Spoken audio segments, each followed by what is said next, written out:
Ô âme élue, et si je te disais qu'en cet instant même, quelque chose de sacré est déjà en train de se déployer au plus profond de toi? Ce moment n'a rien d'un hasard. Dieu t'a conduit ici. Le Saint-Esprit est en mouvement, et tu as été appelé non seulement à écouter, mais à t'éveiller véritablement. Tu le sens peu, être déjà ce doux basculement dans ton âme. La manière dont tes pensées s'étirent vers l'espérance. La façon dont tes prières ne résonnent plus comme des échos dans le vide, mais comme des graines vivantes qui craquent et s'ouvrent avec un but précis. Romains 12:2 déclare « Soyez transformés par le renouvellement de votre intelligence ». C'est exactement ce qui se passe. Ton esprit s'aligne sur le calendrier du ciel, ton cœur est adouci, fortifié, remodelé, et le monde autour de toi commence à le percevoir. Ce n'est pas seulement une croissance personnelle, c'est une réformation spirituelle. Ce pourquoi tu as prié, ce que tu as attendu dans la foi, tout cela entre en alignement avec la volonté divine de Dieu. Tu entres dans une saison où le ciel commence à répondre par des signes visibles. L'impossible commence à plier. Mais voici la vérité. Pour recevoir pleinement ce que Dieu libère, tu dois reconnaître ce tournant. Tu dois préparer ton esprit à ce qui vient ensuite. Alors voici ce que je veux que tu fasses. Si ce message touche ton esprit, s'il confirme ce que Dieu te murmure déjà, écris « Amen » dans les commentaires tout de suite. Que ce soit ta déclaration. Tu es prêt. Prêt à marcher dans ton appel, prêt à t'élever, prêt à recevoir. Et ne t'en va pas, car à la fin de ce message, nous allons sceller cet instant par une prière puissante qui ouvrira encore plus grande la porte à ce que Dieu s'apprête à accomplir. Commençons. Ce que le Saint-Esprit opère en toi n'est pas un simple frémissement, c'est un feu sacré. Ce n'est pas une brise douce ni une simple présence apaisante, c'est une force qui brûle avec un dessein. Imagine-toi devant une fournaise si intense qu'elle consume tout ce qui est faux et ne laisse derrière elle que la vérité pure. Voilà l'œuvre de raffinage de l'esprit. Il ne vient pas seulement panser tes anciennes blessures.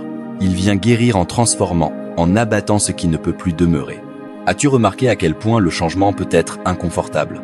C'est parce que le Saint-Esprit ne vient pas retoucher ta vie. Il vient la reconstruire. Il n'attend ni ton autorisation ni le moment parfait. Il agit parce que Dieu voit ce que tu ne vois pas encore, qui tu es en train de devenir. La transformation ressemble souvent à une perturbation.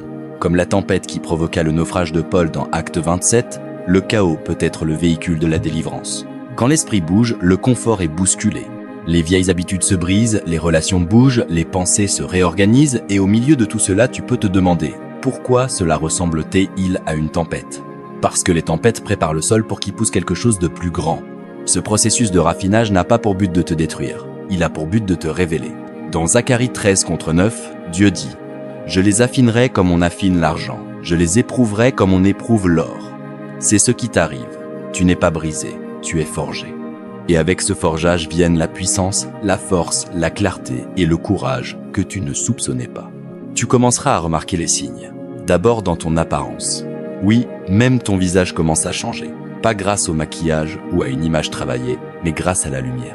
Une paix s'installe qui transforme ton expression. Le poids dans ton regard s'allège, ta posture change. Ton visage reflète la guérison intérieure que Dieu opère. Tu n'auras pas besoin de parler, ta présence parlera. Les gens le remarqueront, certains le célébreront, d'autres le ressentiront comme une menace. La version de toi qu'ils contrôlaient autrefois a disparu. Et ta lumière menace leurs ténèbres. Mais ne te laisse pas ébranler. Cette lumière ne t'a pas été donnée par les hommes, et ils ne peuvent pas te la retirer. Ensuite vient le changement de comportement. Ce qui t'attirait autrefois, toxicité, chaos, plaisir superficiel, commence à perdre son emprise. Tu ressens une soif profonde, non plus pour ce qui divertit, mais pour ce qui édifie. Tes décisions deviennent intentionnelles. Tes habitudes reflètent le ciel. Comme le dit Galatès 5:25, « Puisque nous vivons par l'esprit, marchons aussi selon l'esprit. » Même tes relations se transforment, certaines s'éloignent, d'autres sont attirées divinement vers toi. Et la vérité difficile, tout le monde ne pourra pas marcher avec le nouveau toi. Mais tu n'es pas là pour maintenir le confort des autres, tu es là pour marcher dans ton appel. Il y aura pourtant des moments de doute, la vieille vie te chuchotera, reviens, mais souviens-toi de la femme de Lot, elle a regardé en arrière, et cela lui a tout coûté. L'esprit t'appelle en avant, jamais en arrière. Dieu ne t'a jamais appelé à la facilité, il t'a appelé à l'impact. Jérémie 29:11 n'est pas seulement une promesse, c'est une direction. Car je connais les projets que j'ai formés sur toi, projets de paix et non de malheur, afin de te donner un avenir et de l'espérance.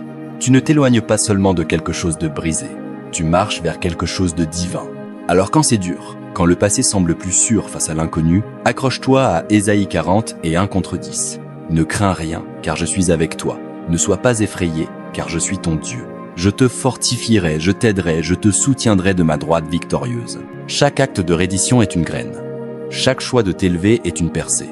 Chaque pas vers le nouveau toi fait trembler les cieux. Tandis que le Saint-Esprit poursuit son œuvre de raffinage en toi, une autre transformation commence, moins spectaculaire en surface, mais infiniment plus puissante dans son impact. Ce n'est plus seulement la destruction de l'ancien, c'est ce qui commence à pousser à sa place. Les fruits de l'esprit. Ces fruits ne servent pas seulement à te faire sentir bien ou à paraître plus spirituel. Ils sont la preuve vivante que Dieu habite en toi. Galates 5, 22. 2-3 les énumère. Amour, joie, paix, patience, bonté, bienveillance, fidélité, douceur et maîtrise de soi. Chacun est un miroir de la nature de Dieu, la signature de son esprit qui mûrit dans ton âme. À mesure que tu incarnes ces qualités, ta vie commence à refléter le caractère du ciel ici-bas sur terre. L'amour devient le fondement de tout ce que tu fais, mais pas l'amour qui dépend du mérite d'autrui. C'est l'amour divin. Un amour qui pardonne sans attendre d'excuses. Un amour qui voit les cœurs brisés et ne se détourne pas. Un amour qui choisit la compassion plutôt que le jugement. En grandissant en Dieu, tu te surprends à aimer les gens non par devoir, mais parce que son amour a pris racine dans ton propre cœur. De cet amour jaillit une joie, non pas celle éphémère d'une belle journée, mais une joie profonde, inébranlable. La joie qui soutenait Paul lorsqu'il écrivait ses lettres depuis une prison, enchaîné mais toujours dans l'allégresse, parce que son espérance n'était pas dans la liberté charnelle, mais dans le Christ. Puis vient la paix, non l'absence de troubles, mais la présence de Dieu au milieu des troubles. Cette paix qui gardait Daniel serein dans la fosse au lion et qui apaisait le cœur des disciples dans la barque secouée par la tempête. Tandis que le monde autour de toi vacille, l'esprit t'ancre. Tu commences à porter une quiétude que les autres remarquent, une assurance tranquille qui murmure « Dieu est là ». Patience, bonté, bienveillance. Ces vertus redéfinissent tes relations. Tu réponds plus lentement, tu parles plus doucement, tu agis avec plus d'intention. Tu deviens un refuge pour les autres. Non parce que tu as toutes les réponses, mais parce que l'esprit t'a appris à écouter, à prendre soin, à attendre le timing de Dieu. Et puis il y a la maîtrise de soi, peut être le fruit le plus sous-estimé, mais l'un des plus essentiels. Il ne s'agit pas de réprimer tes désirs, mais de les remettre entre les mains de Dieu.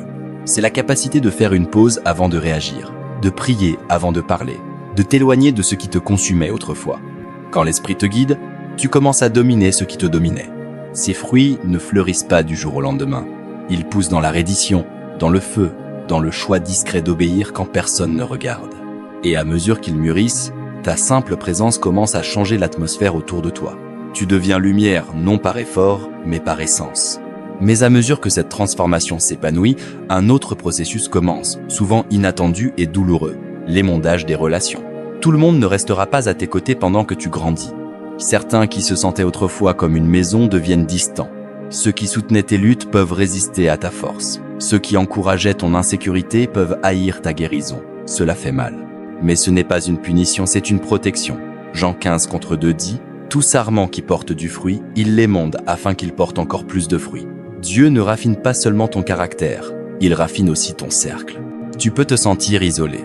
Tu peux te demander pourquoi certaines amitiés s'effacent ou pourquoi tu ne te connectes plus aux gens qui te comprenaient autrefois. Mais ce qui ressemble à une perte est souvent Dieu qui fait de la place. Il l'a fait avec Joseph, trahi par ses frères, vendu, emprisonné, et pourtant Dieu le positionnait pour son dessein. Parfois, l'arrachement fait partie de l'élévation. Avec le temps, Dieu amène de nouvelles relations. Celles qui édifient au lieu d'épuiser. Des gens qui prient avec toi, te challenge, marchent à tes côtés, non pour ce que tu leur offres, mais parce qu'ils voient qui tu deviens en Christ. Pense au lien entre Jonathan et David, une amitié d'alliance qui protégeait le dessein de Dieu. Même avec ces nouvelles connexions, tu réaliseras que ta paix doit être gardée jalousement. Plus le Saint-Esprit approfondit son œuvre en toi, plus tu ressens physiquement quand quelque chose la menace. Drame, médisance, négativité. Ce que tu tolérais autrefois te devient insupportable. Et doucement tu te retires, non par manque d'amour, mais pour protéger ton appel. Tu commences à vivre Proverbe 4:23. Par-dessus tout, garde ton cœur, car de lui jaillissent les sources de la vie. Protéger ta paix ne signifie pas couper tout le monde. Cela signifie poser des limites guidées par l'esprit. Tu n'alimentes plus les conversations qui déshonorent. Tu ne restes plus dans les environnements qui troublent ton esprit. Tu apprends à t'éloigner sans culpabilité, parce que tu marches vers ton appel. Et dans ce silence retrouvé, tu entends Dieu plus clairement. Sa direction devient limpide. C'est la paix que Jésus promet en Jean 14, 27. « Je vous laisse la paix, je vous donne ma paix. Je ne vous la donne pas comme le monde la donne. » Cette paix-là ne dépend pas des circonstances. C'est une forteresse intérieure, bâtie sur la confiance, la vérité et la présence inébranlable de Dieu. Alors que tu avances, portant du fruit, lâchant prise, protégeant ta paix, comprends ceci. Tu es transformé non seulement pour ta propre guérison, mais pour la guérison des autres. Tu deviens un témoignage vivant de ce qui arrive quand quelqu'un dit oui au Saint-Esprit. Même si le chemin est étroit, même si l'émondage fait mal et que le silence parfois semble long, ne perds pas courage. Ce que Dieu construit en toi est éternel. À mesure que ta foi grandit et que tu marches dans l'appel de Dieu, quelque chose de profond se déploie. Ta vie commence à refléter une vérité plus haute, non seulement dans ta façon de prier ou de croire, mais dans la manière dont tu vis, diriges et endures. Et tandis que le Saint-Esprit te transforme de l'intérieur, la résistance suit souvent. Critique, rejet, incompréhension deviennent partie du processus sacré. On peut remettre en question tes motivations, t'accuser d'orgueil ou traiter ta transformation de façade. Et quand ces réactions viennent de ceux que tu aimes, la blessure est plus vive encore. Mais comprends ceci, l'opposition n'est pas le signe que tu es sur le mauvais chemin. C'est souvent la preuve que tu es sur le bon. Même Jésus, dans Luc 88, 3-0, fut rejeté par les gens de sa propre ville. Ils avaient entendu ses paroles, reconnu sa puissance, et pourtant tenté de le faire taire. Si le Fils de Dieu a connu la résistance pour avoir dit la vérité, devons-nous espérer marcher dans notre appel sans perturbation? La vérité, c'est que le rejet parle rarement de toi. Il parle de ce que ta transformation révèle chez les autres. La lumière expose les ténèbres, la croissance dérange le confort. Quand le Saint-Esprit te façonne, il confronte tout ce qui est faux, pas seulement dans ta vie, mais dans celle de ceux qui t'entourent. Et cette confrontation met souvent les gens mal à l'aise. Mais prends courage. Ta valeur n'est pas définie par ceux qui t'acceptent ou non. 1 Jean 4 contre 4 te rappelle, celui qui est en toi est plus grand que celui qui est dans le monde. L'esprit en toi est plus fort que tous les murmures de doute, que toutes les paroles amères, que toutes les tentatives de te ramener à qui tu étais.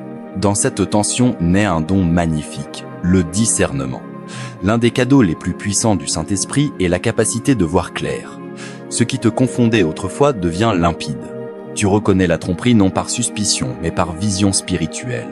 Tu sens le poids de mots qui flattaient autrefois et qui sonnent désormais creux. Ce n'est pas de la paranoïa, c'est la sagesse. C'est Dieu qui protège son dessein en toi. Avec le discernement vient la clarté. Les distractions qui te volaient ton énergie perdent leur pouvoir. Tu ne cours plus après l'approbation de ceux qui ne valorisent pas ton appel. Tu deviens intentionnel, investissant ton énergie dans ce qui nourrit ton esprit plutôt que ce qui l'épuise. Hébreux 12, Anton exhorte. Rejetons tout fardeau et le péché qui nous enveloppe si facilement, et courons avec persévérance l'épreuve qui nous est proposée. Cela signifie lâcher les voies, les habitudes, les anciens liens qui ne correspondent plus à qui tu deviens. Ne sois pas surpris si ce choix te coûte des relations. Certains sont attachés à la version de toi que Dieu t'appelle à laisser derrière. Aussi douloureux que cela soit, c'est une part de ton émondage. Dieu enlève ce qui freine pour faire place à ce qui fortifie. Mais dans la perte, il y a une promesse. De nouvelles connexions viendront, enracinées dans la vérité, le but et la foi. Comme Dieu a donné Aaron à Moïse, Ruth à Naomi, Timothée à Paul, il t'entourera de personnes qui reconnaissent l'appel sur ta vie et marchent avec toi. Et à travers le rejet, la clarté et le changement, Dieu te donne quelque chose d'inébranlable. Sa paix. Pas celle qui dépend des circonstances, mais celle qui te tient debout quand tout vacille autour de toi. Ésaïe 26 contre 3 déclare: à celui qui est ferme dans ses sentiments, tu assures une paix profonde parce qu'il se confie en toi. Cette paix-là n'est pas fragile. Elle est un calme qui tient bon au cœur de la tempête. Et tandis qu'elle t'ancre, ton appel s'élève en toi. Tu commences à comprendre que ce voyage, ces batailles, cette croissance ne concernent pas seulement ton propre percé. Il te transforme en vaisseau par lequel Dieu veut bouger. Ta vie devient un reflet de sa gloire. Non parce que tu as atteint la perfection, mais parce que tu as choisi l'obéissance. C'est l'appel à vivre non pour tes propres objectifs, mais pour la volonté de Dieu. À embrasser la vérité que tu fais partie d'une histoire bien plus grande que toi. Chaque épreuve endurée, chaque larme versée, chaque combat livré te prépare à quelque chose de plus grand. Éphésiens 2:10 proclame: nous sommes son ouvrage, créé en Jésus-Christ pour de bonnes œuvres que Dieu a préparées d'avance afin que nous les pratiquions. Ton but a été écrit avant ta douleur. Ton appel existait avant tes critiques. Ton avenir est encore façonné par les mains du Créateur. Ce voyage te testera. L'ennemi tentera de te décourager, te distraire, te faire dérailler. Mais chaque fois que tu te tiens dans la vérité, que tu choisis la grâce plutôt que la riposte, que tu fais un pas en avant dans la foi, l'enfer tremble. Parce que la transformation n'est pas seulement personnelle, c'est une guerre spirituelle. Et ton obéissance est une arme. Romains 8,37 nous assure « Dans toutes ces choses, nous sommes plus que vainqueurs par celui qui nous a aimés. » Tu ne survis pas seulement, tu reprends du terrain pour le royaume de Dieu. Alors, ne perds pas courage. Garde les yeux fixés. Garde ton esprit aligné. Ce qui t'attend n'est pas seulement une récompense, c'est un dessein divin. Et dans ce dessein, tu trouveras ce que le monde ne peut t'offrir. Une paix qui te protège, une clarté qui te guide, une joie qui te porte, une joie enracinée dans la vérité éternelle. Néhémie 8 le dit si bien. La joie de l'Éternel est votre force. C'est le fruit de marcher dans l'esprit. Paix qui te tient, appel qui te guide, joie qui te porte. Même dans le feu, tu ne seras pas consumé. Même dans la résistance, tu ne seras pas ébranlé, car tu es en pleine transformation et le Dieu qui t'a appelé n'a pas fini son œuvre. La croissance spirituelle n'est jamais facile. Ce n'est pas une route droite, mais un sentier escarpé, marqué de défis, de doutes et d'étirements au-delà de ce qui semble possible. Pourtant, ces épreuves ne sont pas des reculs, ce sont des outils divins. Dieu ne gaspille jamais la difficulté. Dans sa sagesse, il utilise chaque point de pression pour te façonner, te fortifier, te conduire plus profondément dans l'identité qu'il t'a destinée. As-tu déjà regardé en arrière une saison douloureuse pour réaliser quel était le terrain d'entraînement de ceux qui suivaient? Voilà le mystère de la grâce de Dieu. La tempête que tu croyais destructrice était celle qui t'a construit. Dans la fournaise de l'épreuve, ta foi est affinée, ton caractère éprouvé, ton cœur préparé. L'un des plus grands tests de la croissance spirituelle est la reddition. Dans une culture qui idolâtre le contrôle, se rendre peut ressembler à de la faiblesse. Mais dans le royaume de Dieu, la reddition est le début de la force véritable. Ce n'est pas abandonner, c'est remettre. Lâcher l'illusion que tu dois tout comprendre et reposer dans la vérité que Dieu, lui, comprend tout. Romains 8,28 nous rassure. Nous savons que tout concourt au bien de ceux qui aiment Dieu. Cela inclut les moments qui n'ont pas de sens, les portes fermées, les relations terminées, les silences. Même là, Dieu travaillait non seulement autour de toi, mais au-dedans de toi. Mais la reddition n'efface pas la peur du jour au lendemain. Le doute frappe encore. Tu te demanderas si tu es assez, si tu es vraiment équipé pour porter ce que Dieu a mis sur tes épaules. Pourtant, c'est précisément dans ces moments de vide que la grâce coule le plus profondément. Paul écrit dans 2 Corinthiens 12:9. « Ma grâce te suffit, car ma puissance s'accomplit dans la faiblesse. » Et Isaïe, Dieu n'attend pas que tu sois fort. Il intervient parce que tu ne l'es pas. Chaque épreuve fait partie de ta transformation. Tu n'es pas appelé à être parfait, mais à persévérer. Jacques 1 contre 2 à 4 tonnes invite à considérer comme une joie complète quand tu traverses diverses épreuves. Car tu sais que l'épreuve de ta foi produit la persévérance. Chaque obstacle surmonté construit du muscle spirituel. Chaque vallée traversée est une victoire déguisée. Et tandis que tu endures, une transformation encore plus profonde touche ton identité. Le monde te dit de prouver ta valeur par le statut, le succès ou l'approbation. Mais en Christ, ta valeur est déjà scellée. Tu n'es pas défini par l'échec ni par les applaudissements. Tu es ce que Dieu dit que tu es, choisi, racheté, appelé. Éphésiens 1 contre 4 nous rappelle. Il nous a choisis en lui avant la fondation du monde pour que nous soyons saints et irrépréhensibles devant lui. Cette vérité réécrit ton identité. Tu n'es plus prisonnier de ton passé, mais porteur de la promesse de Dieu. Ta valeur n'est pas liée à ta performance, mais enracinée dans un amour éternel. Cette identité te libère.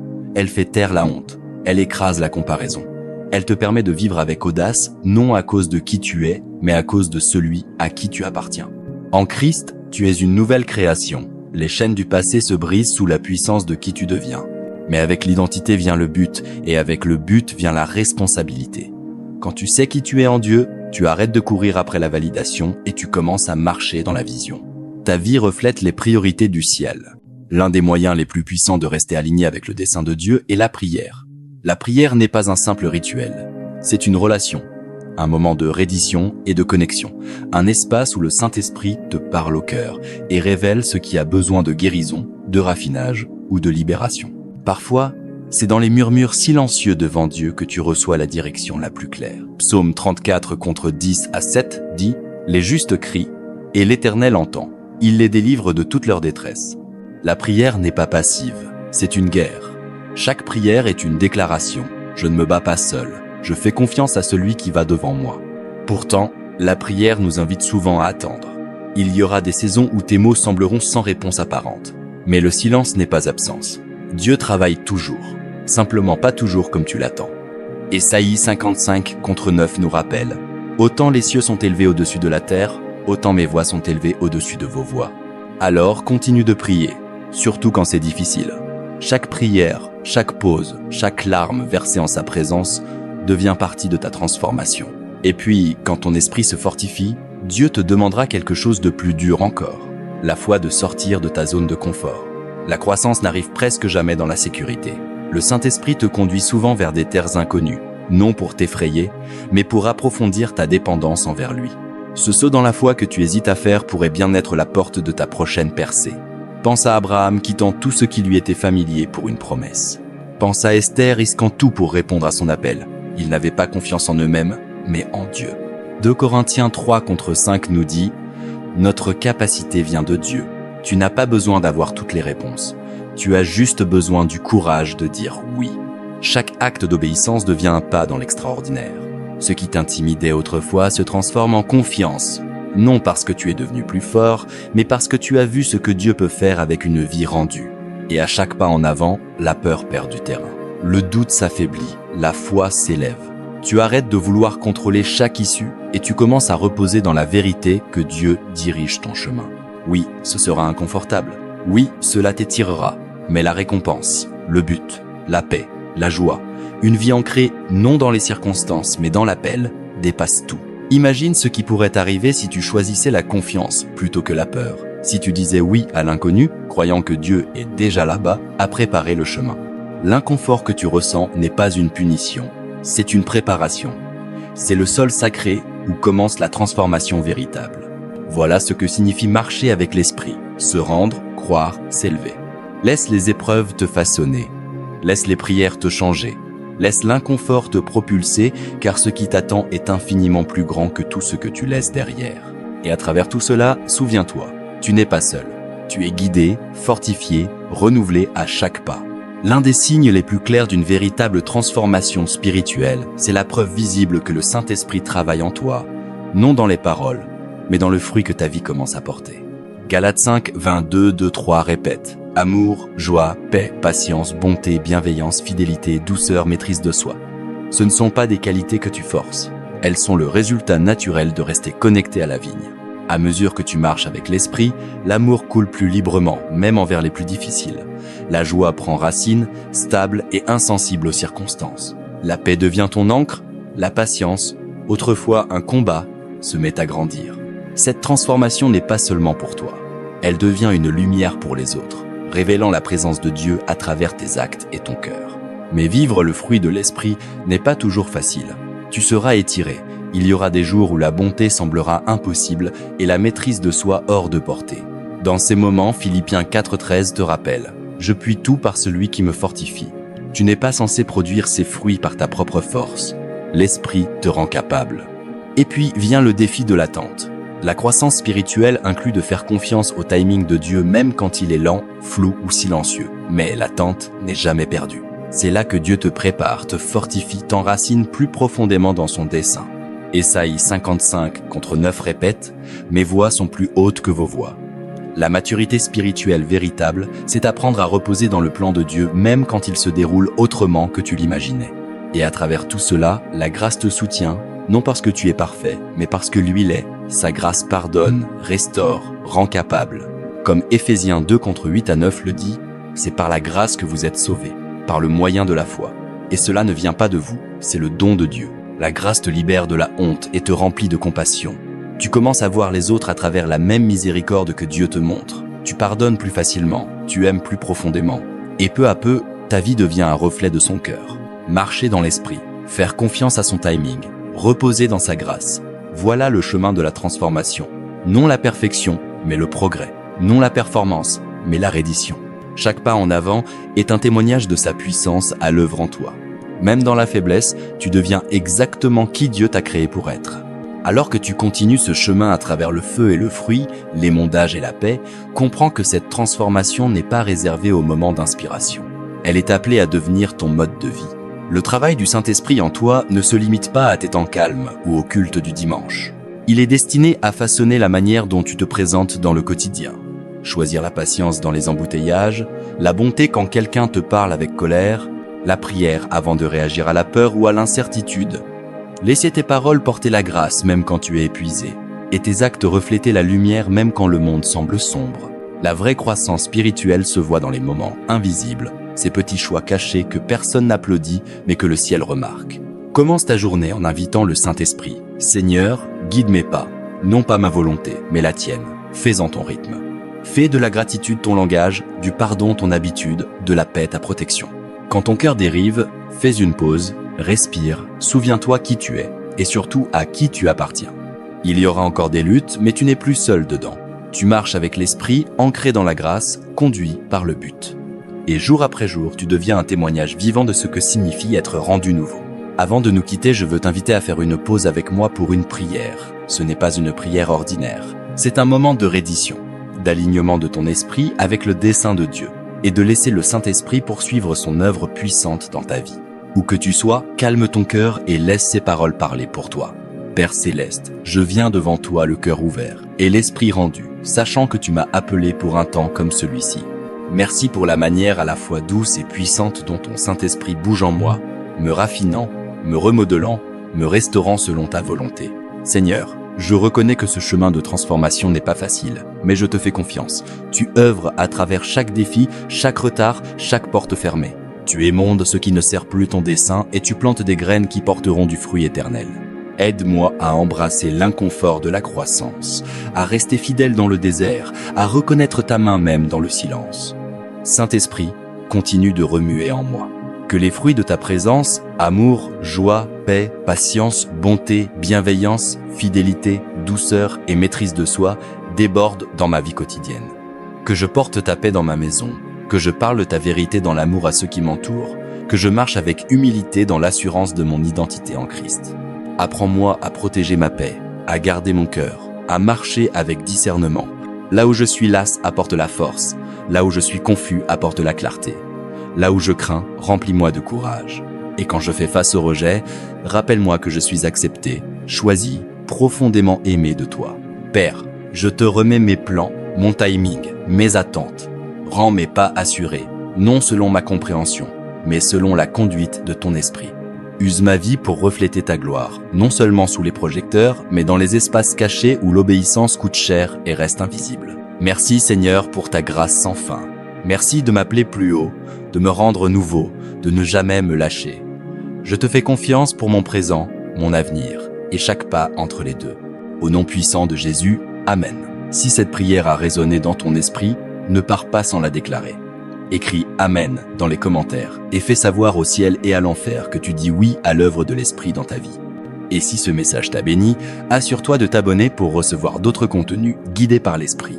Jusqu'à la prochaine fois, reste enraciné dans la grâce, marche avec audace dans ton appel et laisse le Saint-Esprit continuer de te conduire. Que Dieu te bénisse abondamment.